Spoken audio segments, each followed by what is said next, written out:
Rise to power of Adolf Hitler. Discharged from the hospital amid the social chaos that followed Germany's defeat, Hitler took up political work in Munich in May-June 1919. As an army political agent, he joined the small German Workers' Party in Munich September 1919. In 1920 he was put in charge of the party's propaganda and left the army to devote himself to improving his position within the party, which in that year was renamed the National-sozialistische Deutsche Arbeiterpartei, Nazi. Conditions were ripe for the development of such a party. Resentment at the loss of the war and the severity of the peace terms added to the economic woes and brought widespread discontent. This was especially sharp in Bavaria, due to its traditional separatism and the region's popular dislike of the Republican government in Berlin.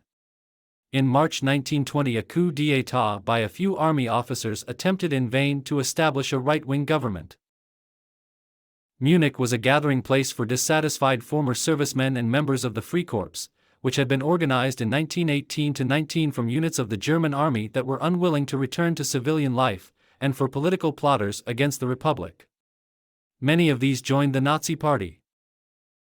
Foremost among them was Ernst Röhm, a staff member of the District Army Command, who had joined the German Workers' Party before Hitler and who was of great help in furthering Hitler's rise within the party.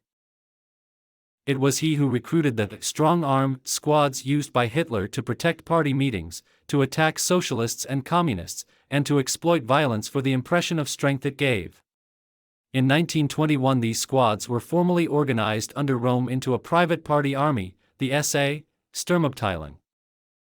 Röhm was also able to secure protection from the Bavarian government, which depended on the local army command for the maintenance of order and which tacitly accepted some of his terrorist tactics.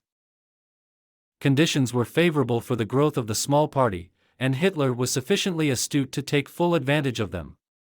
When he joined the party, he found it ineffective, committed to a program of nationalist and socialist ideas but uncertain of its aims and divided in its leadership. He accepted its program but regarded it as a means to an end. His propaganda and his personal ambition caused friction with the other leaders of the party. Hitler countered their attempts to curb him by threatening resignation, and because the future of the party depended on his power to organize publicity and to acquire funds, his opponents relented. In July 1921 he became their leader with almost unlimited powers. From the first he set out to create a mass movement, whose mystique and power would be sufficient to bind its members in loyalty to him.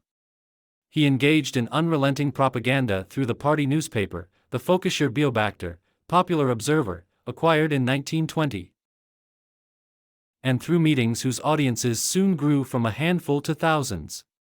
With his charismatic personality and dynamic leadership, he attracted a devoted cadre of Nazi leaders, men whose names today live in infamy: Johann Dietrich Eckart, who acted as a mentor for Hitler, Alfred Rosenberg, Rudolf Hess, Hermann Göring, and Julius Streicher.